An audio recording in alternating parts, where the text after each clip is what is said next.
Բարև ձեզ, սիրելիներս, մենք ձեզ հետ շարունակում ենք քննարկել Շրիմադ Բհագավատամը եւ այս պահին գտնվում ենք 2-րդ երկի 10-րդ գլխում։ Շուկադեվե Գոսվամին խոսում է արարչագործության մասին, նա խոսում է գերագույն աստվածավորության դիրքի, տրամադրությունների, նրա վերաբերմունքի մասին կենթանեակի նյութական աշխարհում գոյության վերաբերյալ եւ երեք մեր տեքստը ինչպես տեսակ բավականին լուրջ եւ բարդ տեքստ էր, բայց ես հույսով եմ, որ մենք կարողացանք ինչ-որ մի փոքր պատկերացում կազմել ինքնա հոգեբանական տեսանկյունից, ինչպիսի փուլեր են անցնում կենթանի էակները եւ գերագույն աստվածավորությունը, երբ որ արարվում է նյութական աշխարհը։ Եվ մենք շարունակում ենք մեր քննարկումները Շրիմադ Բհագավատամ, երկրորդ երգ, 10-րդ գլուխ, տեքստ 7-րդ։ Նյութական տիեզերքի սկզբնական աղբյուրը, նրա ջրամբարը եւ նրա լուծարման պատճառը գերագույն Տերն է, ում անվանում են գերագույն էակ կամ գերագույն հոգի։ Նա ամեն ինչի գերագույն աղբյուրն է, բացարձակ ճշմարտությունը։ Զգայական տարբեր օրգաններով օժտված անհատական անձնավորությանն անվանում են աթյատմիկա, իսկ զգայարանները ղեկավարող անհատական աստվածությանը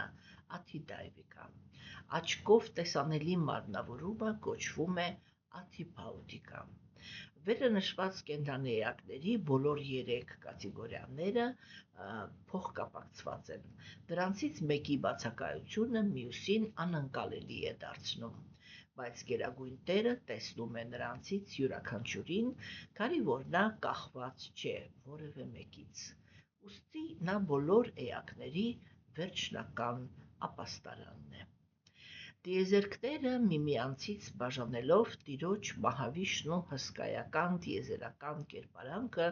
որը ի հայտ է եկել պատճառական օվկիանոսից, առաջին Պուրուշա ավատարայի ի հայտ գալու վայրից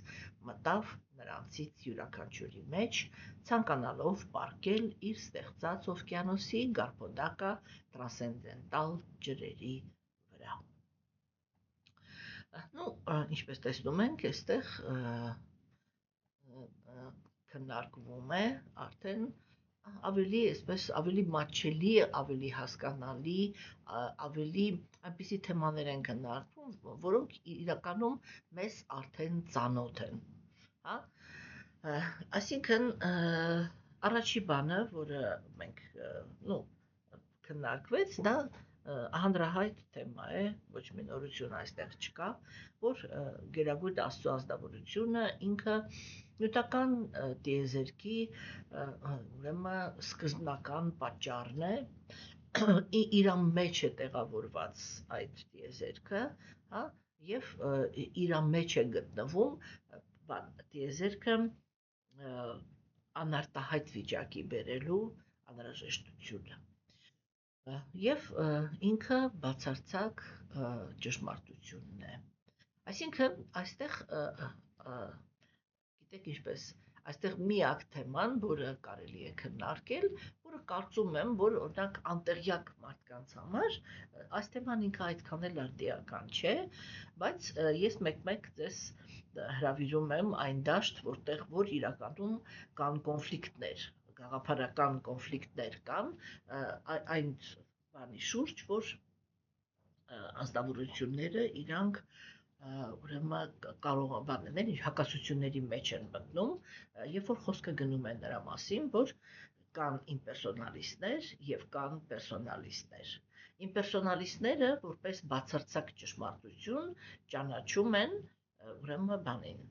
այդ միատարր լույսը։ Պերսոնալիստները իրենք համարում են, որ վերջնական ճշմարտությունը դա գերագույն Աստծո անձնավորությունն է։ Իմպերսոնալիստները իրենք լույսին են խորարվում, որովհետև իրականում գիտելիքի եւ հրաժարման միջոցով, հա, նյութական աշխարհի վերաբերվող գիտելիքի, այսինքն իմաստության, նյութական իմաստության միջոցով եւ հրաժարման միջոցով իրականում կարելի է հայտնվել միայն հենց այդ լույսի մեջ։ Այսինքն իրենք ռեալ ճանապարհ անցնելով, չէ, երբ որ դուրս են պրծնում նյութական աշխարհից, իրանք հայտնվում են այդ լույսի մեջ։ Հիմա երբ որ իրանք հայտնվում են լույսի մեջ, չէ, իրանք ոչ էլ կարելի է մեղադրել նրա համար, որ իրենք պնդում են, որ բացարձակը դա լույսն է։ Հասկանում եք, եւ տեսեք, ասենք, մենք տեսնում ենք, որ Բhagavatam-ը, իսկ իրանք դրա վրա ուշադրություն չեն դարձնում բնականաբար, Բhagavatam-ը, որը ինքը խիստ պերսոնալ է, ինքը հենց իր ամենաառաջի տեքստերում ինքը ինչ ասեց։ Ինքը ասեց, բացարձակ ճշմարտությունը ընկալվում է որպես բրահման, այսինքն այդ լույսը, հա, որպես գերհոգի եւ որպես գերագույն Աստծո անձնավորություն։ Այսինքն Բhagavatam-ը ինքը ինչ քննարկեց, որ այո, առաջի հերթին բացարձակ ճշմարտությունը ինքը ընկալվում է որպես լույս։ Այսինքն երբ որ կենդանիակը ռեալ ֆիզիկապես դուրս է պրծնում նյութական աշխարհից, իր գիտակցությամբ, ինքը հայտնվում է այդ լույսի մեջ։ Այդ լույսի մեջ մի շատ կարևոր հոգեբանական խնդիր կա, որը մենք հետագայում քննարկենք, ուղղակի պիտի մի քիչ պատրաստվեք, էլի պիտի մի քիչ այս գաղափարների մեջ եփվեք, որպեսզի դուք գնահատեք, ասենք, այդ երևույթի կարևորությունը։ Հիմա այս պահին, եթե ես նույնիսկ ասեմ դրա մասին, դուք ձեր համար ինքը բան էլի մեծ նշանակություն ունեցող ճշմարտություն չի լինի, էլի, որ այսպես ասենք, վաու, էս ինչ ասվեց, հա, բայց այնտեղ իրականում վաու է, էլի, որ էս ինչ ասվեց, հասկանում եք։ Բայց խնդիր ինքը կայանում է նրանում, որ այո, Բhagavatam-ը ինքն էլ է ասում, որ առաջին հերթին կենդանիակը ինքը դուրս է պրծնում լույսի մեջ։ Всё։ Եվ այնտեղ ինքը մտածում է, որ ինքը մի հատ լույսի մոլեկուլ է, всё, փոքրիկ մասնիկ, որը ուղղակի փայլատակում է եւ ուրիշ ոչ մի բան չի անում։ Հա, եւ այնտեղ խոսացվում է նրա մասին, որ ամեն մի այդ մասնիկը ինքը փայլատակում է 10,000 անգամ ավելի հզոր, քան արևը։ Հիմա, չէ, ուրեմն այս տեսանկյունից, չէ, այդ որ հաստատվում է, որ վերջնական ճշմարտությունը դա բանն է, ասեք, դա գերագույն Աստծո անձնավորությունն է, չէ, իհարկե իմպերսոնալիստները այդ գաղափարը չեն ընդունում, այսինքն գիտեք ոնց է, էլի։ Իրականում ինքը էսպես է։ Այո, իհարկե բոլորն ընդունում են, որ կան ինչ-որ բաներ, գործոններ, բայց ամեն մեկը այդ գործոնների մեջ իր շարանն է շարում, հա, եւ իր պրոցեսն է կարևորում։ Այսինքն այնպես չի, որ իմպերսոնալիստները չեն ընդունում, որ կա գերագույն Աստծո անձնավորությունը, կա արարիչ է նյութական աշխարհի։ Իրանք ընդունում են, որ կա արարիչը։ Իրանք չեն ընդունում, որ կա հոգևոր բազմազանությունը, հա, այսինքն եւ նույնիսկ իմպերսոնալիստները նյութական աշխարհից դուրս գալու համար շատ հաճախ բավականին երկար երկրպագում են Վիշնուին, որովհետեւ իրենք հասկանում են, որ այդ երեք աստվածությունները Վիշնուն, Բրահման եւ Շիվան իրանք ղեկավարում են նյութական աշխարհի երեք գոյավիճակները։ Իսկ ազատագրում դա նշանակում է դուրս գալ հենց այդ երեք գոյավիճակների ազդեցության տակից, չէ՞։ Եվ ուրեմն, սիրելի դերս, չէ, այստեղ մենք ուրեմն այդ խոսակցությունն ունենք, պերսոնալիստների արգումենտը, հիմա այսպես նայեք, իմպերսոնալիստների արգումենտը այն է, ինչ իրանք են տեսնում։ Սա շատ կարևոր կետ է, որտեղ շատ հաճախ պերսոնալիստները, ասենք այսպես էլի, բաներ, քննարկումներ անցկացնելով իմպերսոնալիստների հետ, չէ, ինչ-որ այսպես բան էլի, մեղադրական տրամադրություններ ունեն, որտեղ իրենք այդպես այդքան էլ լավ չեն վերաբերվում դրան, որ հա դրանք չեն հասկանում, էլի, տգիտության մեջ են, իրանք չեն հասկանում, ինչ են խոսում ընդհանրապես, որ բացարձակը վերջնականում իմպերսոնալ է։ Իմ խորը համոզմունքը կայանում է նրանում, որ չի կարելի այդպես վերաբերվել իմպերսոնալիստներին, որովհետև իրենք շատ բանական, շատ խելացի մարդիկ են, շատ կենդանիակներ են, իրենք այնքան իմաստություն ունեն, որ այդ իմաստության հիմքի վրա կարողանում են 100%-անի հրաժարման մեջ մտնել նյութական աշխարհի հանդեպ, հա, Սա իրականում շատ բարձր մակարդակ է։ Եվ բայց իրանց իրականությունը ինչպիսին է, ինչ է տեսնում կենդանի էակը, երբ որ ինքը դուրս է, այսինքն ինքը ռեալ, պրակտիկորեն, հասկանում եք, սա շատ կարևոր է, էլի, որ մենք պիտի հասկանանք, որ երբ որ պերսոնալիստները ինչ-որ բանի մասին են խոսում, իրանք ոչ թե դա խոսում են տրամաբանական իմաստով, այլ այն իրական են լուրջ պերսոնալիստները, իրանք ռեալ ազատագրվում են նյութական աշխարհից եւ իրանց այն ռեալությունը, որի մեջ իրանք հայտնվում են, դա լույսն է։ Հիմա այդ լույսը, չէ, ինքը, այն պատկերացրեք, որ մենք ընկանք լույսի մեջ։ Այդ լույսը ինքը կենդանի էակի ընկալման համար ոչ սկիզբ ունի, ոչ վերջ, հասկանում եք։ Չէ, այսինքն այդտեղ ինքը սահման չի տեսնում, որ այստեղ լույսը պրծավ եւ սկսեց հոգեվոր աշխարհը։ Ինքը ուղակի ընկնում է բացարձակ լույսի մեջ։ Հիմա տեսեք, պերսոնալիստները իրանք ինչպես են ընդհանրապես քննարկում այս թեման։ Իրանք ասում են, որ եթե կենդանի էակի հավերժ բնությունը դա անհատականությունն է, ապա կենդանի էակը պետք է գոյություն ունենա կենդանի էակների հավերժ կացարանը, այսինքն հոգևոր աշխարհը, հոգևոր բազմազանության աշխարհը։ Հիմա սա նշանակում է, որ երբ որ կենդանի էակը ինքը հայտնվում է բանի մեջ, այդ լույսի մեջ, չէ, ինքը իհարկե նյութական աշխարհում ապրող կենդանի էակների համեմատ ինքը անհամեմատ բարձր բան ունի, ծնունդ ունի, վիճակ ունի, կներեք, հասկանում եք, եւ չի կարելի իրանց վերաբերվել ինչ-որ այսպես արհամարական, էլի, որովհետեւ նույնիսկ Աստծո ծառաներից շատ հազվագյուտներն են, որ ազատագրում են ստանում։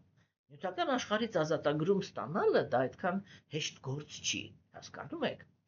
որ ընդամենը ինչ-որ մի հատ կնոջ կամ մի հատ տղամարդու հավատարիմ լինելով դուք կարողանաք նյութական աշխարհից դուրս գաք։ Եթե դա այդքան հեշտ լիներ, հասկանում եք, այդքան հեշտ չի իրականում։ Եվ մենք արդեն դրա մասին խոսել ենք, որ բարոյականության օրենքները, որոնք իրենք նախատեսված են նյութական աշխարհի համար, իրենք ոչ մի հոգևոր ֆունկցիա չեն կատարում։ Ամենամաքսիմալ բանը, որտեղ իրենք կարող են բերել, դա նյութական աշխարհում դրախտային մոլորակներն են։ Այսա մենք պիտի ասած վերջնական հասկանանք, հիշենք եւ ըստ դրան էլ շարժվենք։ Հիմա տեսեք, սիրելիներս, ուրեմն մենք այսպիսի իրականության մեջ ենք հայտնվում, որ երբ որ իրանք այդ դուրս եկան եւ հայտնվեցին այդ լույսի մեջ, հիմա այդ լույսը ինքը բան է անում, էլի, ոնց ասեմ, այնպիսի վիճակի մեջ է բերում կենդանեակի զգայարանները, որովհետեւ տեսեք, այ մի հատ պատկերացրեք, որ դուք բացարձակ լույսի մեջ եք։ Սա ինչ է նշանակում։ Սա նշանակում է, որ այդ բացարձակ լույսի մեջ չկա այդ բանը, էլի, ոնց ասեմ, այդ ընկալելու հնարավորությունը, չէ՞, որ ինչ համար, որտեղ ոչ մի օբյեկտ չկա, ուղղակի լույս է։ Սա նշանակում է, որ բոլոր զգայարանները իրանք հայտնվում են շոկային իրավիճակում, որտեղ իրենք հայտնվում են մի տեղ, որտեղ ընկալելու բան չկա։ Ասենք այնպես, եթե մենք հայտնվում ենք բացարձակ մթի մեջ։ Չէ՞, այդ բացարձակապես նույն բանն է։ Որ այդ զգայարանը ինքը ոչ մի օբյեկտ չի ընկալում։ Հիմա կենդանեակները իրանք այսպես այդ լույսի մեջ երբ որ հայտնվում են, իրանք ընկնում են այսպես կիսաբժժած վիճակի մեջ, եթե պարզ լեզվով խոսամ, որպեսզի էությունը հասկացվի, էլի, իրանք ընկնում են այսպես մի տեսակ կիսաբժժած վիճակի մեջ, ինչով է, որտեվ այսպես ասեմ, էլի պատկերավոր ասած, լույսը կուրացնում է իրանց աչքերը։ Իրանք նույնիսկ չեն կարողանում աչքերը բացեն, որ ինչ-որ մի բան ընկալեն։ Եվ այդ վիճակում, չէ, իրանք մտնում են, որտեղ իրականում ազատագրված վիճակը դա արդեն նախասկզբնական սաբաթի վիճակն է, չէ՞։ Եվ բնականաբար, որ կենդանեակը ինքը այդտեղ այդպես խորասուր բան է անում, ոնց որ դա պերսոնալիստներ իրանք ասում են, իրանք քնեցին։ Հա։ անցնում է ինչ-որ մի ընթացք, ինչ-որ մի ժամանակ, պայմանականորեն ասած, և կենդանիակը ինքը, տեսեք ինքը սկզբում, չէ, հիմա պատկերացրեք, որ նյութական աշխարհը ինքը բացարձակ մութն է, չէ, եթե չլինեն արևի նման մոլորակները, նյութական աշխարհը ինքը բացարձակ մութն է։ Երբ որ մենք դուրս ենք գալիս տիեզերքը ինքը սև է, մութ է։ Հիմա, տեսեք սիրելիներս, չէ, եւ ընդհանրապես արիացիներ իրենք ասում են, որ այդ որ մոլորակները կամ աստղերը իրանք փայլում են, դա ոչ թե նրանից է, որ իրանք կրակ ունեն անպայման, իրանք փայլում են, որովհետեւ արտացոլում են այդ իմպերսոնալ բրահմանի փայլը։ Հիմա, տեսեք, եւ ասեք, երբ որ կենդանիակը ինքը հայտնվում է այդ իմպերսոնալ բրահմանի մեջ, չէ, որովհետեւ ընկալելու բան չկա, ինքը ասում եմ, եթե պարզ լեզվով ասեմ, ուղղակի բժժում, շշմում, այսպես կիսաքնած վիճակի մեջ է։ Ինչ-որ մի պահից, այսինքն երբ որ ինքը այդ նյութական աշխարհի այդ բաների, այդ խառնաշփոթ իրավիճակներից դուրս է գալիս, այդտեղ երբ որ ընդհանրապես չկա никаких событий, ոչ մի իրավիճակներ չկան, չէ, որտեղ իրականում նյութական աշխարհը ինքը իր կառուցվածքով ինչպիսին է, ինքը այդ ստրուկտուրայով ինքը ինչպիսին է, ինքը ահավոր հոգնածնող է, չէ։ Եվ դրա համար իհարկե, երբ որ կենդանիակը ինքը հայտնվում է այդ լույսի մեջ, այսինքն լիակատար վերականգնում է, նու, այսպես ասենք, էլի, իր արժանապատիվ վիճակը, չէ, որովհետև իրականում նյութական աշխարհի գոյությունը դա կենդանիակի համար իր ամենանսեմացուցիչ դիրքն է։ Չէ, որովհետև էլ ասես, որ ուրիշ ոչ մի բան չլինեն այն տառապանքները, որը մենք իրար պատճառում ենք, չէ, ես միշտ ասում եմ, հավերժ հոգու համար, հա, ոչնչացված լինելու այդ անհրաժեշտությունից ավելի նսեմացուցիչ բան գոյություն չունի։ Իհարկե կենդանիակը ինքը իրան այդտեղ շատ նսեմացած է զգում։ Չէ, եւ հիմա մենք հասկանում ենք, որ այդ նսեմացված վիճակից, երբ որ ինքը դուրս է գալի լույսի մեջ, այո, ինչ որ իմաստով կարող ենք այդպես ասել, որ ինքը վերականգնում է իր արժանապատվությունը, հոգին վերականգնում է իր արժանապատվությունը, բայց եթե հոգին ինքը, այսինքն ինչ են տեսնում իմպերսոնալիստները, իրանք տեսնում են, որ իրանք հայտնվեցին լույսի մեջ, ինչ-որ մի պահ բժժեցին, հա, այդ գերագույն հաճույք են ստանում այդ շանտիից, այսինքն այդ խաղաղությունից, որը տիրում է այդ լույսի մեջ, որովհետև այնտեղ չկան հանձնավորություններ, չկան հարաբերություններ, չկա անհրաժեշտություն ինչ-որ հարաբերություններ կառուցելու, դրա համար պատասխանատվություն կրելու, հետո հետևանքներ ստանալու, այդ բոլոր գործընթացները չկան այդ լույսի մեջ։ Եվ այդ դա ինքը իրականում դառնում է շատ մեծ հիմք, որպեսզի կենդանիակը ինքը հանգստանա հոգեբանության տեսանկյունից։ Բայց երբ որ ինքը հանգստանում վերջացնում է, ինքը ակտիվության կարիք է ունենում։ Եվ հիմա տեսեք, ինքը հայտնվեց մի հատ իրականության մեջ, որ հենց որ ինքը մի քիչ ընտելանում է այդ լույսին, նո, պատկերավոր ասած, ես պատկերավոր ասեմ, որ բաները պատկերացնենք, էլի պրոցեսները, հա, պատկերավոր ասած, ինքը հանգստացավ, ոնց որ քնեց, այդպես, ինքը եկավ լույսի մեջ, քնեց, հանգստացավ, վերականգնեց իր հոգեբանական տեսանկյունից իրան վերականգնեց, ու երբ որ ինքը արդեն հանգիստ վիճակում է, պատկերավոր ասած, աչքերը բացեց, եւ հիմա ինքը ակտիվ բնություն ունի, այսինքն շփման կարիք, բայց ոչ մի ֆորմատ չկա, եւ ինքն էլ ֆորմա չի, ընդամենը գիտակցություն է։ Չէ՞, հիմա տեսեք, եւ այդ ակտիվության բանով Չէ, շաստրանները իրանք ասում են, որ այդ ակտիվության ցանկությունից, չէ, իրանք կարող են նորից վերադառնալ նյութական աշխարհ, ամենայն դեպս այդպես են ասում պերսոնալիստները։ Իրանք ասում են, պերսոնալիստները իրանք այդ ակտիվությունը երբ որ սկսվեց, եթե կենթանիակը ինքը անձնավորություն է եւ ակտիվ է, այդ բնություն, այսինքն իմպերսոնալ բրահմանի մեջ ազատագրումը չի կարող լինել իր համար հավերժ։ Ինքը այդտեղ որ հայտնվեց, կոպիտ ասած, ուշ թե շուտ, հա, բաների, պրոֆեսիոնալները իրանք կասեն իմպերսոնալ բրահմանում ժամանակ չկա, բայց ես միևնույնն է կասեմ, ուշ թե շուտ, հա, հանգստանալուց հետո իրանց ակտիվ բնությունը գլուխ է բարձրացնում։ Իսկ իմպերսոնալ բրահմանի մեջ ակտիվ բնությունը բավարարելու ոչ մի պայման չկա, որտեղ այդ վիճակում կենթանիակը դեռ չի վերականգնել իր հոգևոր մարմինը։ Ինքը հոգևոր մարմին այդտեղ դեռ չունի։ Ինքը իրան ընկալում է որպես փոքրիկ մի հատ կետ։ Չէ՞։ Հիմա տեսեք սիրելիներս, երբ որ ինքը ակտիվանում է, իր համար կա երկու իրականացման, իր ռեալիզացիաների մեջ կա երկու իրականություն։ Կա նյութական աշխարհը, որը ինքս այսպես էլի ես միշտ ասում եմ մաղալմաղալի աշխարհ է, հա, եւ կա իմպերսոնալ բրահմանը, որը ինքը լույս է։ Հասկանում եք։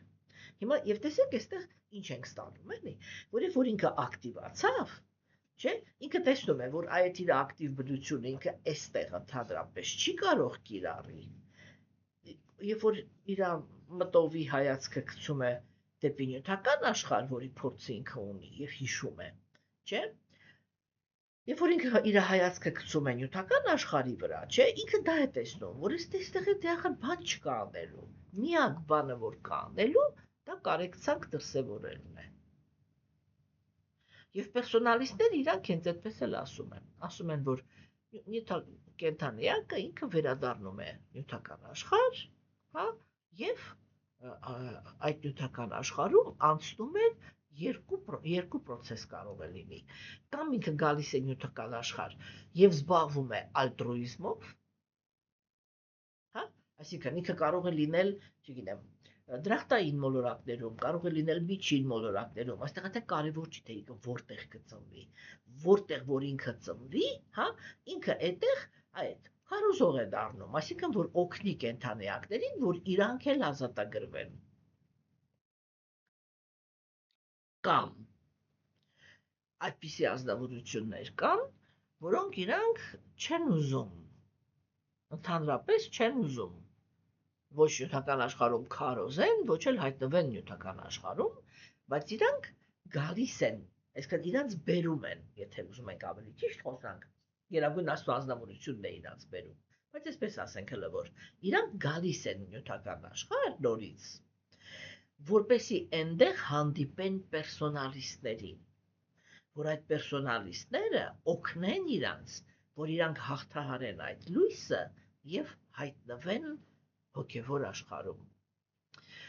Իմպերսոնալիստների գրվածքները դրանք Ուպանիշադներն են։ Ուպանիշադների վերջի տեքստերից մեկում հնչում է այսպիսի գաղափար, երբ որ ասում է իմպերսոնալիստը ինքը աղոթում է Աստծուն այսպես, ինքը ասում է տար իմ աչքերից այս փայլի շղարշը, որ ես կարողանամ տեսնեմ քո ժպտադեմ դեմքը։ Իհարկե կլասիկ իմպերսոնալիստները իրանք այսպիսի տեքստերը միշտ առհաբարում են։ Օրինակ տեսեք, եթե դուք տեղյակ եք, չէ՞, լսել եք, եթե դուք վեդայական գրականության հետ որևիցե կապ ունեք, դուք անպայման լսել եք Շանկարայի մասին։ Շանկարան ինքը Տեր Շիվայի մարմնավորումն է, որը եկել է, պերսոնալիստները իրանք այսպես են ներկայացնում, որ իրականում Շանկարան ինքը եկել է, որպեսզի մոլորեցնի մայավադիներին։ Ովքեր են մայավադիները։ Մայավադիները դա այն ազնվորություններն են, որոնք մտածում են, հա, որ երբ որ կենթանիակը ինքը ազատագրվում է, ինքնաիրականացվում է, հենց ինքն էլ դառնում է Աստված։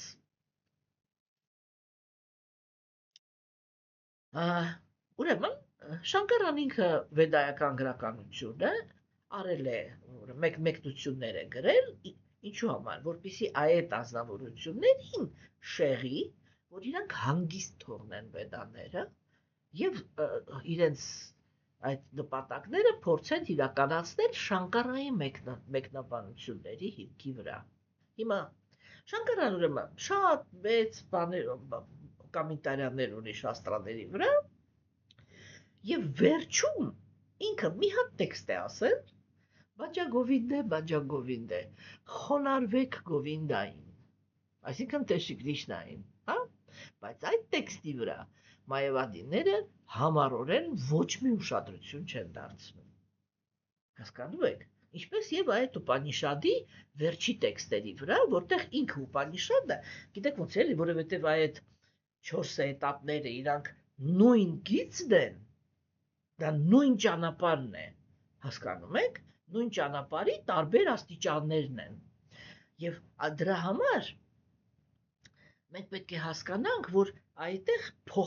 այդ անցումը հաջորդ աստիճանի միշտ նախորդ աստիճանի մեջ համար տրված սուրբ գրվածքները, չէ, իրանք միշտ իրանց մեջ պարունակում են այդ նամյոկ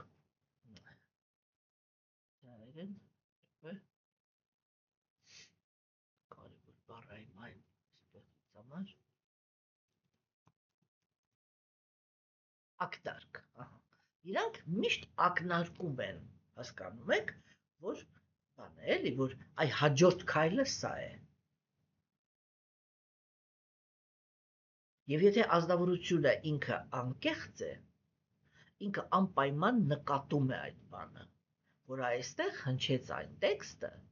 որը ինքը ուղարկեց ինձ հաջորդ քայլի։ Բայց միլիոնավոր, հասկանում եք, միլիոնավոր, միլիարդավոր հնդիկներ, հազարամյակներ շարունակ գնում են այդ Շանկարաչարյայի մեկնություններով եւ ոչ մեկ ընդհանրապես, եթե իհարկե ինչ-որ ազնվորություններ ուշադրում, բայց հիմնականում ոչ մեկ, էլի մեծամասնությամբ ոչ մեկ ուշադրություն չի դարձնում, որ Շանկարը վերջում ասում է բաջա գովինդե, այսինքն, որ դու չես Աստվածը, Աստված ինքը առանձին ազնվորություն է եւ խոնարհվիր իրան։ Եվ նույնպես Ուպանիշադն է ինքը ասում է, եւ տար այս փայլը իմ աչքերի առաջից, որպեսզի ես կարողանամ տեսնեմ քո ժպտադեմ դեմքը։ Եվ երբ որ իմպերսոնալիստները իրանք վերադառնում են նյութական աշխարհ, կամ նրանք, որոնք վերադառնում են, որ քարոզեն, որպեսզի ուրիշներն էլ կարողանան ազատագրվել, իսկ կան նրանք, ովքեր որ վերադառնում են, նվիրյալները այսպես են ասում, իրանք վերադառնում են, որ հանդիպեն մաքուր նվիրյալի, որ իրանց համար այդ գործը կանի, որ կօգնի, որպեսզի այդ շղարշեն կողմ գնա, եւ ինքը կարողանա տեսնել Գերագույն Աստծո ազնվորության, այո, ժպտադեմ դեմքը։ Որտեւ երբ որ նույնիսկ արիացիները նկարագրում են գերհոգուն, չէ՞, տեսեք,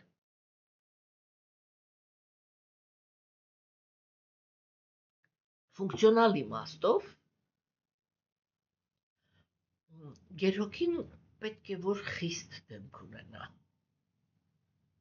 որովհետև որն է գերհոգու գլխավոր ֆունկցիան։ Գերհոգու գլխավոր ֆունկցիան կայանում է նրանում, չէ, որ կենդանի էակը ինքը բան է անում, ասեք, որ կենդանի էակը ինքը ահավորված արարքներ է կատարում նյութական աշխարհում, ահավորված մտքեր ունի, չէ, դաժան, խորամանկ մտքեր ունի, դաժան եւ խորամանկ արարքներ է կատարում ուրիշ կենդանիակների հանդեպ իր ցանկությունները իրականացնելու համար, չէ, եւ այդ ամեն ինչի վկան է Գերագույն Աստծո ազնվորությունը, չէ, եւ թվում է այն բոլոր այլանդակությունները, որ կենդանիակները անում են նյութական աշխարհում, Գերագույն Աստծո ազնվորության դեմքի արտահայտությունը պետք է որ խոժոռ լիներ։ Բայց բոլոր նրանք, ովքեր, ճիշտ ասած, գիտեք, ես հիմա նոր մտածեցի, որ երբեք ուշադրություն չեմ դարձրել։ Կարող է եւ ասենք այդպիսի ազնվորությունների սրտում ինքը հենց խոժոտ դեմքով է նստած, բայց բոլոր նրանք, ովքեր որ յոգայի միջոցով հասնում են գերհոգու իրականացմանը, դրանք արդեն բավականին մաքուր կենդանիակներ են եւ միգուցե դրանից է դա այդպես։ Իրանք միշտ հանդիպում են գերագույն Աստծո ազնվորության ժպտադեմ դեմքին, էլի, ասենք ինքը միշտ այսպես ու բոլորը հրապուրվում են այն ժպիտով, ինչպես է ժպտում գերագույն Աստծո ազնվորությունը։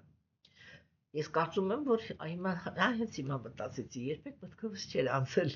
մտածեցի, որ կարող է իրոք, այո, ինքը ասենք, եթե դեմոնը իրան տեսներ, ինքը ինչ-որ մի քիչ ուրիշ դեմքի արտահայտություն կարող էր ունենալ,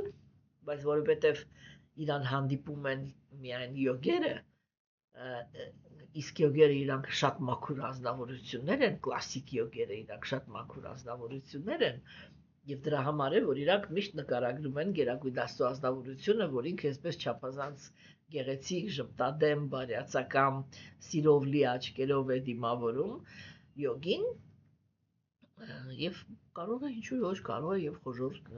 բանոդեզան, չէ՞։ Եվ մա տեսեք, ասենք, չէ՞, այդ Եվ որ կենդանիակը ինքը իրականացնում է գերհոգուն, չէ՞, ինքը ինչ է տեսնում այդտեղ։ Ինքը տեսնում է գերագույն Աստծո ազնվորության բացարձակ արդարությունը։ Հա, որ այսպես էլի տերև չկա այս նյութական աշխարհում, որը ինքը ինչ որ անարդարության մեջ է շարժվում։ Սա չի նշանակում, որ նյութական աշխարհում ոչ մեկ անարդարություն չի գործում։ Տառապանքը այս նյութական աշխարհում առաջանում է հենց այնտեղից, որ կենդանիակները իրենք անարդար արարքներ են կատարում իրար հանդեպ, մոռանալով, որ իրանք բոլորը գերագույն Աստծո ազնվորության մասնիկներն են։ Իսկ գերագույն Աստծո ազնվորությունը ուզում է, որ բոլորը երջանիկ լինեն։ Հասկանում եք, եւ որ մարդը, ես միշտ ասում եմ, իրական հոգեվոր մարդուն օրենսդրություն պետք չի։ Ինքը իր մեջ, իր սրտում արդեն ամենաբարձր օրենսդրությունն ունի, որովհետև ինքը այդ գիտակցումը ունի, որ բոլոր կենդանիակները իրենք հավասարապես գերագույն Աստծո ազնվորության մասնիկներն են, եւ բոլորի համար գերագույն Աստծո ազնվորությունը երջանկություն է ուզում։ Հասկանում եք, իսկ իրանք, ասենք, իրար տառապեցնում են, չէ՞։ Ուրեմն ասածս նա է, սիրելիներս, որ այս տեքստերը, առաջի տեքստը ինքը խոսում էր դրա մասին, որ ուրեմն կենդանիակը ինքը գերագույն Աստծո ազնվորությունը կներեք, ինքը շտեմարանն է եւ այդ ինքը գերագույն աղբյուրն է եւ գերագույն հոգին, այսինքն անձնավորությունը։ Սա Բհագավատամի համոզմունքն է։ Ընդ որում, տեսեք, Ուպանիշադները իրենք բացարձակը ներկայացնում են որպես իմպերսոնալ բրահման, այսինքն որպես այդ լույսը, Պուրանաները, որոնք նախատեսված են յոգերի համար, իրանք ներկայացնում են բացարձակ ճշմարտությունը որպես գերհոգի, այդտեղ հիմնականում գերհոգու մասին է խոսքը գնում, չէ՞, եւ ասենք բանը, եւ արդեն Բհագավատամը ինքը խոսում է գերագույն նախասկզբնական գերագույն Աստծո ազնվորության մասին, որի կյանքը շռայլորեն ներկայացնում են պերսոնալիստները, ովքեր որ իրենք ապրում են գերագույն Աստծո ազնվորության հետ, հենց այդ աշխարհում։ Հիմա հաջորդ տեքստը, հա, ինքը խոսում էր նրա մասին, որ բան բոլոր կան 3 կատեգորիաներ, չէ, այսինքն ինդիվիդուալ հոգին, որը ինքը ունի զգայարաններ, կան աստվածություններ, որոնք իրանք բան են անում, ղեկավարում են զգայարանները։ Ընդհանրապես ասենք արիացիները իրանք այդպես են ներկայացնում, որ կենդանիակի մարմնի մեջ ներկայացված է ոչ միայն գերագույն Աստծո ազնվորությունը, այլ եւ ֆունկցիոնալ կիսաստվածները, հա, օրինակ, աչքերը ղեկավարում է արևի կիսաստվածը, հա, ականջները ղեկավարում է օդի կիսաստվածը, բանը, Համը ղեկավարում է ուրեմն հողի տարերքի ղեկավարը, չգիտեմ, ձեռքերը ղեկավարում է Տեր Ինդրան, մենք կարողանանք ինչ-որ բաներ անենք, ոտքերը ղեկավարում է Տեր Վիշտուն, եւ այլն, հա, այսինքն ամեն մի ֆունկցիոնալ օրգանների մեջ ուրեմն ներկա է համապատասխան կիսաստվածը, եւ սա ուրեմն այդ տեքստը ինքը դրա մասին էր, հիմա ուրեմն կիսաստվածների դերը կենդանիակների կյանքի մեջ եւ նրանց մարմնի ֆունկցիոնալության մեջ։ Հներում դա պատահական չէր, որ ամենաշատը երկրպագում էին արևին։ Արևը ինքը ընկալվում էր որպես գիտելիք բերող, չէ, ինչու, որովհետև բոլոր զգայարանները, ոչ թե բոլոր, այլ ամենակարևոր զգայարանը, որի միջոցով մենք ընկալում ենք նյութական աշխարհը, դա աչքերն են, որովհետև աչքերն են մեզ հնարավորություն տալիս, որպեսզի մենք ընկալենք ֆորման, չէ, եթե մենք ընկալում ենք ֆորման, մենք ընկալում ենք իրադարձությունները, եթե մենք ֆորման չենք ընկալում ենք միայն ձայնը, կամ չգիտեմ, կարող ենք միայն շոշափենք եւ այլն, չէ, ապա ուրեմն այսպես բան է էլի, կենդանիակի ընկալումը արտաքին աշխարհի, կարելի ասել 80%-ով վերանում է, չէ, եւ ուրեմն կիսաստվածների դերը ինքը բավականին մեծ է, դրա համար ես մտածում եմ, որ օրինակ ճիշտ կլինի, եթե ազնվորությունը, երբ որ ինքը առավոտյան զարթնում է, չէ որ ասենք, գիտեք ոնց է, չէ, մենք առավոտյան զարթնում ենք ու մտածում ենք, որ հենց այդպես էլ պիտի լիներ, դրա մեջ ոչ մի ինչ-որ գերբնական բան չկա, որ մենք այսօր էլ կանցկացնենք, այսօր էլ կքնենք, առավոտը կվերկենանք, չէ, բայց մենք ամեն անգամ լսել ենք, չէ, պատմություններ ենք լսել նրա մասին, որ կենդանիակը, երբ որ ինքը ինչ-որ մի հատ էսպիսի բանի առաջ է կանգնում, ոնց ասեմ, բարդ իրավիճակի առաջ է կանգնում, չէ, կամ երբ որ իր կյանք տառապանք է գալիս, եթե ավելի ստույգ ասեմ, չէ, տառապանքը միշտ գալիս է այնպես անսպասելի, չէ, այսինքն մարդիկ իրենք հանգիստ այս նույն կենցաղով ապրում էին, չէ, երբ որ տեղի ունեցավ երկրաշարժ։ Կամ Աստված ոչ անի, երբ որ պատերազմ է սկսվում եւ տրաքում է առաջի ռումբը։ Դա միշտ անսպասելի է, չէ։ Դրա համար Նարադամոնին ինքը 4-րդ երգում մի հատ շատ բան տեքստ կասի, խոր իմաստ, հա։ Ինքը շատ կարևոր սկզբունք է առաջ քաշում, ինքը ասում է կենդանիակները իրենք լավ ընկալում են, որ տառապանքը գալիս է անսպասելի, բայց լավ կլինի, որ իրենք հասկանան, որ այդ նույն ձևի անսպասելի, ինչպես գալիս է տառապանքը, նույն ձևի անսպասելի գալիս է եւ երջանկությունը։ Այդ տեքստը ասում է նրա համար, որպեսզի հասկացնի մարդկանց, որ պետք չի ագահորեն, շատ կարևոր է այս բառը, պետք չի ագահորեն վազել երջանկության հետևից։ Պետք է ուղղակի ապրել բարոյական կյանքով։ Երբ որ դու ապրում ես բարոյական կյանքով, երջանկությունը քեզ հետապնդում է նույնպես, ինչպես տառապանքն է հետապնդում, երբ որ դու արատավոր ազնվորություն ես։ Հասկանում եք, սիրելիներս, չէ՞։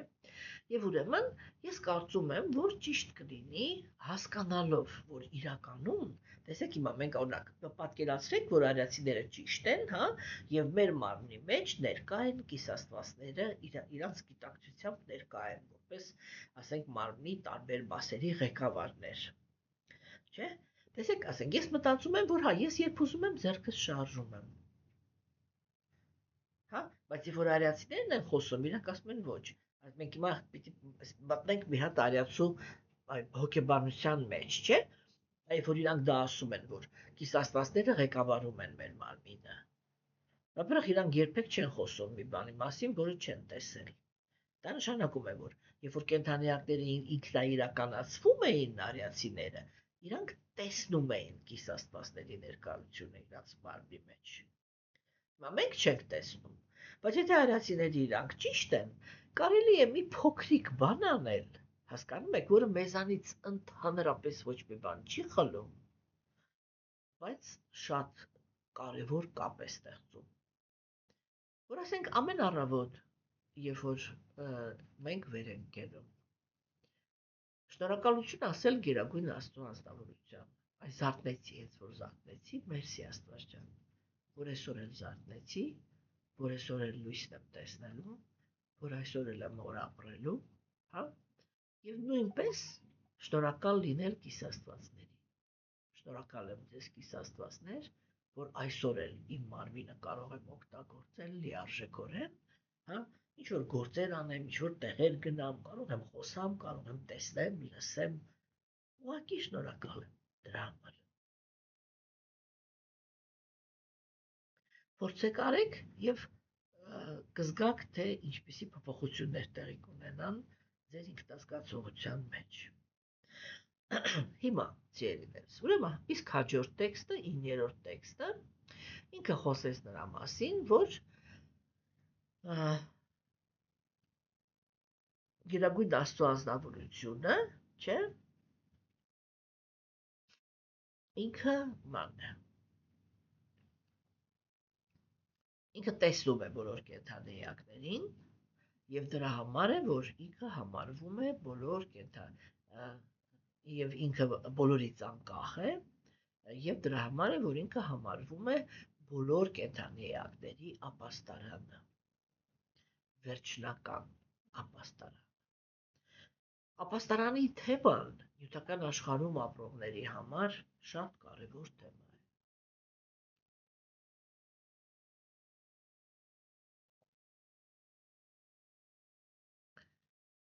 Ինչու է այն կարևոր։ Այն կարևոր է, որովհետև կենդանի էակները նյութական աշխարհը լցնում են տառապանքով։ Մենք սա համարյա ամեն օր քննարկում ենք, չէ՞։ Ուրեմն կենդանի էակները աշխարհը լցնում են տառապանքով։ Երբ որ իրանք լցնում են աշխարհը տառապանքով, միշտ ապաստարանի կարիք ունեն, այսինքն պաշտպանի։ Եվ առաջի հերթին կենդանի էակները իրանք, երբ որ գալիս են անհանգստությունները, ապաստարան են գտնում այս աշխարհում ապրող հզորների մոտ։ Այսինքն իրենք, այսպես միանգամից գնում են այդ ճանապարհով, որ բան էլի, ասենք, բան դուր օգնեք մեզի, որպեսզի մենք կարողանանք, ասենք, բարեկամները կամ ծնողները կամ երեխաները, եթե արդեն երեխաներն են ուժի մեջ, իսկ ծնողները ծերանում են, եւ այլն, չէ՞։ Միշտ ապաստարանի կարիք կա, որտեղ նյութական աշխարհը ինքը լի է անհանգստություններով։ Եվ նյութական աշխարհի անհանգստություններին դեմ գալը, չէ՞, շատ հաճախ կարող է ուժը չհերիքել։ Ինչպես են հայտնվում բաները, պարտվողները եւ հաղթողները։ Ինչպես են հայտնվում։ Կախված նրանից, թե ինչ ուժի տեր են, չէ՞։ Ուրեմն առաջի հերթին նյութական աշխարհում այդ անհանգստություններից ազատվելու համար կենդանի էակը ապաստարան է բան գալիս իր նմանների մեջ, բայց իրանից ավելի հզոր։ Եթե ինքը այդտեղ էլ չի կարողանում, տեսեք, օրինակ հիմա այն մեր համար, հայերի համար, չէ, սա իրականում շատ այսպես արդիական թեմա է, ինչու համար, որովհետև մենք կարողանում ենք հանգիստ կարողանում ենք հասկանալ, չէ, որ նյութական այն մեր հիմա իրադրությունը ինքը այնպիսին է, որ մենք կանգնած ենք վերջնականորեն, այսպես վերջնականորեն, որպես հող ու ջուր ունենալու արժանի բան, ասկ, այդ դա վերանում է։ Այսինքն, այն մի հատ շարժում, չէ, եւ մենք հասկանում ենք, չէ, որ մենք մեր պահվածքով, մեր ամեն ինչով ընդհանրապես, ինչպես որ մենք ապրել ենք, մենք այստեղ մնացել ենք Անկարայի մի հատ փողոցի քանակությամբ մարդ։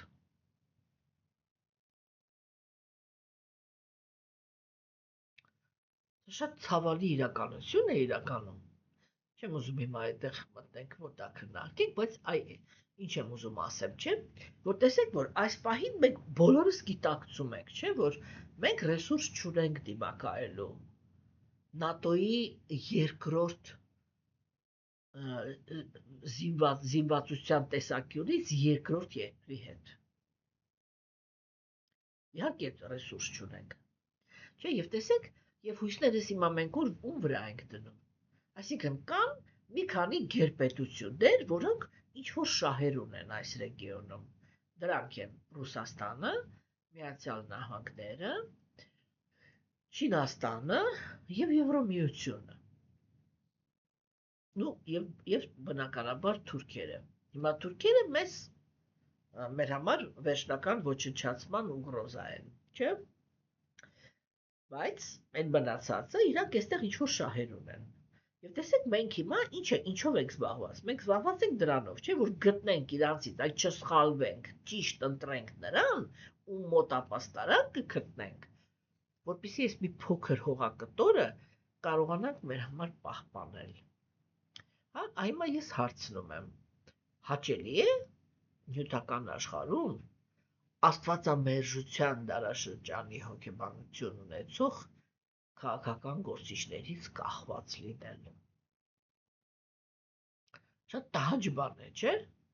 որովհետև մենք բոլորս էլ գիտակցում ենք, որ իրանցից ամեն մեկը առաջին հերթին իր շահերով է զբաղված։ Եվ մենք չենք կարող իրանց մեղադրենք, ասենք, ինչի եք դուք ձեր շահերով զբաղված։ Այ կակրած մենք էլ մեր շահերով չենք զբաղված եղել, դրա համար մեր վիճակը սա է։ Հասկանում եք, եթե մենք էլ մեր շահերով զբաղվեինք, այս մեր վիճակը սա չէր լինի, բայց մենք լուռ հանդուրժել ենք դավաճանների շարանին։ Այն գլխից ընդհանրապես, ոչ թե միայն այս 30 տարի։ Հիմա ուզում եմ ասեմ, որ սա ենք քննարկում, որ մեզ համար սա շատ պարզ ընկալելի թեմա է, որ ինչքան անբարենպաստ է հայտնվել մի վիճակում, որտեղ դու նյութական աշխարհում կախված ես քեզանից ավելի հզորից եւ ապաստարան ես փնտրում։ Չհերքելով այդ ապաստարանը գտնելու ուրեմն անհրաժեշտությունը, միևնույն է, որպես հոգևոր մարդ, ես պնդելու եմ այն գաղափարը, որ վերջնական ապաստարանը եւ ամենաապահով ապաստարանը դա գերագույն Աստծո անձնավորությունն է։ Ուղղակի, այո, իհարկե, ինչպես դեմոնները ունեն իրանց պայմանները, այդպես էլ Աստված ունի իր պայմանը։ Հասկանում եք։ Եվ Աստծո պայմանը դա մաքրությունն է։ Ես չեմ օգնելու ասելուց։ Ես հասկանում եմ, որ հայերի մեծ մասը ինքը այսպես ամենասկզբում ինչ-որ մի հատ այսպես բանով ուշադրություն դարձրեցին այս երևույթի վրա, որ մենք սկսել ենք բավական քննարկել, հետո կամաց արհեստական կերպով այդ հետաքրքրությունը հանգցրեցին, չէ՞։ Եվ հիմա ուղղակի փորձում են արհամարել։ Կարող եք արհամարել ինչքան ուզում եք։ Դրանից ճշմարտությունը չի փոխվելու։ Հասկանում եք։ Եվ այո, իհարկե, մենք այս պահին կարիք ունենք ուժեղների ապաստարանին, բայց եւ կարիք ունենք Աստծո ապաստարան։ Եվ այդ ապաստարանը, գերագույն Աստծո անձնավորությունը, ինքը տալիս է միայն եւ միայն մաքրության դիմաց, առաքինության դիմաց։ Ինչ ուզում եք արեք, պայմանը միևնույնը մնում է դա։ Հասկանում եք։ Հա, իհարկե, մենք կարող ենք ասել, հա, իհարկե, ավանակին նստելը մի ամոթ է, նրան ճիշտերը երկու, հա, եւ եթե արդեն ինչ-որ մի գաղափար եք ընդունել, որով որ, ասենք, ուզում եք այս պահին զարգանալ եւ ընդհանրապես արհամարել մաքրության թեման, դա փորձեք, տեսեք, ինչին կարելի է հասնել այդ ճանապարհով։ Բայց այստեղ խոսակցությունը ավելի խորն է գնում։ Որն է այդ ես ասենք այս սայֆ որ ես ասում եմ, ես դա ասում եմ Բhagavad Gita-ի հիմքի վրա, որտեղ գերագույն Աստծո անձնավորությունը ասում է, ես եթե արտահայտվում եմ նյութական աշխարհում, ես միշտ արտահայտվում եմ, որպեսզի պաշտպանեմ անմեղներին և պատժեմ արատավորներին։ Եվ եթե մենք արատավոր մնալով մտածում ենք, որ ստանալու ենք Աստծո պաշտպանությունը, դա իլյուզիա է, խաբեություն, խաբկանք, որտեղ կամ մեզ ուրիշներն են խաբում, կամ ինքներս մեզ ենք խաբում, որ դա է ճանապարհը, որով կարելի է ինչ-որ մի հատ լուրջ արդյունքի հասնել։ Բայց այստեղ լրիվ ուրիշ բան քննարկվեց։ Այստեղ ասվեց, որ Գերագույն Աստծո ազնվորությունը ինքը բոլոր կենդանիակների ապաստարանն է։ Եվ սա նշանակում է, ոչ թե նշանակում է, որ ինքը պաշտպանում է արատավորներին։ Չէ, բայց ինքը հնարավորություն է տալիս արատավորներին, որտեղ եթե ինքը հնարավորություն չտա, եթե ինքը համաձայնություն չտա, որպեսզի այն կենդանիակը, որը ինքը ուզում է արատավոր գործեր անի, ինքը չանի, ինքը չի կարող անի։ Հա, ուրեմն այն ամենաբարձրագույն կետից Գերագույն Աստծո ազնվորությունը ինքը ապաստարան է տալիս եւ արատավորներին եւ առաքինիներին։ Ինչով։ Ինքը ապաստարան է տալիս նրանով, որ հնարավորություն է տալիս արատավորներին իրականացնել իրենց արատը։ Եվ հենց այդ հնարավորությունը, որը կա, դա արդեն այն ապաստարանն է, որը ինքը տալիս է արատավոր հոգիներին։ Եվ մենք պետք է հասկանանք, որ նյութական աշխարհը ինքը արարված է այդպիսի հոգիների համար։ Եվ եթե մենք արդեն նյութական աշխարհում ենք, ինչքան էլ ուզում եմ մենք բարձր կարծիքի լինենք մեր մասին, Աստծո տեսանկյունից մենք արատավոր կենդանիակներ ենք, որովհետև մեր սրտում չկա մաքուր սերը։ Մաքուր սիրո մասին խոսակցողները հիմա դարձել են բան, սենց կներեք մրջուներից ավելի շատ, բայց ռեալ մաքուր սիրտ ունեցողները իրենք հատկապես Աստվածամերժության դարաշրջանում, սիրելիներս, այդպիսի անձնավորությունները իրենք ոչ թե մենակ սակավ են, իրենք հատուկենտ են։ Մաքուր սեր ունեցող սրտի մեջ, մաքուր սեր ունեցող կենդանիակները փողոցում ընկած չեն, Ես որ ամեն մեկը հիմա տեղից վեր կացող ասում է, ես մաքուր սեր եմ զգում, մաքուր սեր եմ ուղարկում ձեզ։ Հասկանում եք, սա ինքը շատ լուրջ խոսակցություն է։ Հիմա, գիտեք, այդ իմաստով ես շատ ցավում եմ, որովհետև մաքուր սեր, տրանսցենդենտալ, սամադհի, մեդիտացիա, այս գաղափարները իրենք այնքան են էժանացվել այս պահին մարդկության կողմից, որ նույնիսկ տհաճություն ես զգում այդ խոսքերը օգտագործելուն։ Եվ ես այո, իհարկե, այս մեր հանդիպումների ընթացքում շատ լուրջ ջանքեր եմ գործադրելու, որպեսզի այդ գաղափարները ընկնեն իրանց տեղը եւ պատշաճ հարգանք ունենան իրենց հանդեպ եւ բոլորս հասկանանք, որ ոչ մաքուր սեր, ոչ տրանսցենդենտալ վիճակ, ոչ սամադհի եւ ոչ էլ մեդիտացիա 90%-ը այն մարդկանցից, ովքեր որ խոսում են դրա մասին, իրականում դրան չեն տիրապետում։ Եվ սա չի նշանակում, որ ես պնդում եմ, որ ես տիրապետում եմ։ Այդ ամեն ինչը ճանաչելու գիտելիքին տիրապետում եմ, այսպես ասենք, որ բոլորը բավարարված մնան։ Ուրեմն, սիրելիներս, չէ, այստեղ այս շատ կարևոր էր այդ գաղափարը, որ ինքը ասվեց, որ ինքը բոլոր, այսպես բոլոր կենդանիակների վերջնական ապաստարանն է։ Եվ սա դա է նշանակում,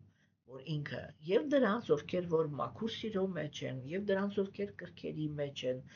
այսպես, նրանք, ովքեր մաքուր սիրո մեջ են, նրանք, ովքեր նյութական բարիության մեջ են, ովքեր կրքերի մեջ են, ովքեր թշնամանքի մեջ են,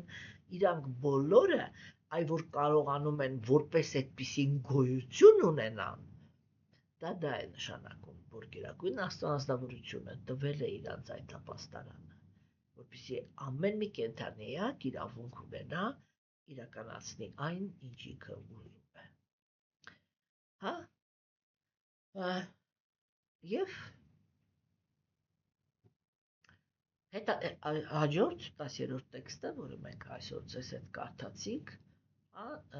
ինքը խոսեց նրա մասին, որ ուրեմն Գերագույն Աստծո անձնավորությունը ինքը դուրս գալով բանի մեջից, այդ պատճառային օվկիանոսի մեջից, ինքը մտավ բոլոր տիեզերքների մեջ, ուրեմն ինչի մասին է այստեղ խոսքը։ Խոսքը գնում է նրա մասին, որ արարչագործությունը ինքը ունի մի քանի փուլ, այսինքն Գերագույն Աստծո անձնավորությունը որպես արարիչ, իր արարիչ մարմնավորման մեջ ինքը տալիս է մի քանի փուլով է բաների взаимодействует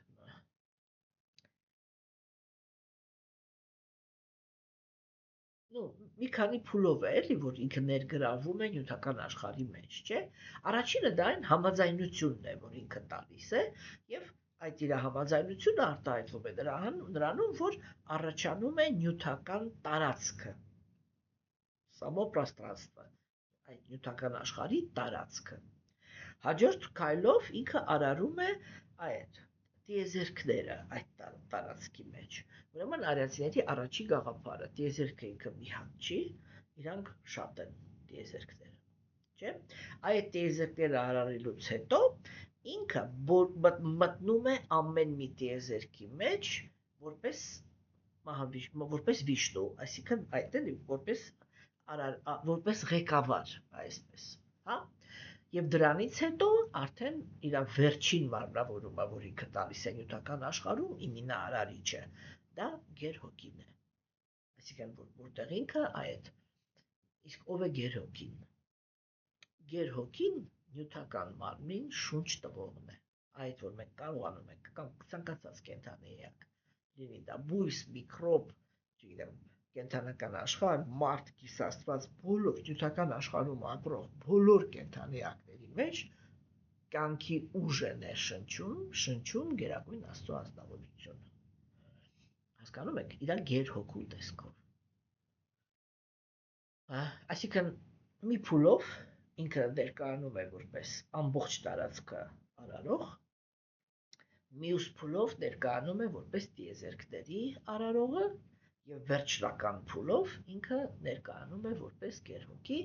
որի միջոցով ինքը մտնում է այն ամենափոքր ատոմից բռնած, մենք պիտի հասկանանք, որ